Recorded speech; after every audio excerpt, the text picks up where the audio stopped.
ठाकरे काका पुतणे आता एकाच मंचावर येणार का याकडे सगळ्यांचं लक्ष आहे।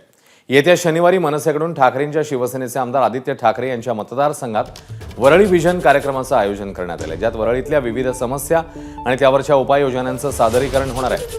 त्याचं उद्घाटन राज ठाकरेंच्या हस्ते होणार आहे। या कार्यक्रमाला आदित्य ठाकरे यांनाही निमंत्रण देणार आहोत असं मनसे नेते संदीप देशपांडेंनी सांगितलं। त्यामुळे काका पुतण्या एकत्र एकाच मंचावर येणार का याची उत्सुकता आहे।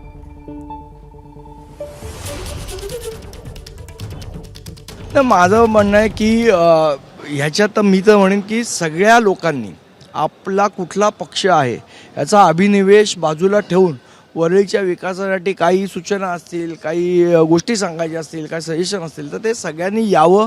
आम्ही तर सर्व पक्षीय लोकांना बोलवतो, याच्यामध्ये कुठलाही पक्षीय भेदभाव नाही, कारण शेवट हा विषय लोकांच्या विकासाचा आहे। त्यामुळे आम्ही सगळ्यांना बोलवणार आहोत आणि सगळ्यांनी इथे यावं। अनेक आमदारांना आमंत्रण हो देऊ ना, त्यांनाही आमंत्रण देऊ। सगळ्यांना, मी सर्व पक्षीय लोकांना आमंत्रण देणार। सगळ्यांसाठी आमचे दरवाजे खुले आहेत आणि सगळ्यांनी इथे यावं। एबीपी माझा, उघडा डोळे बघा नीट।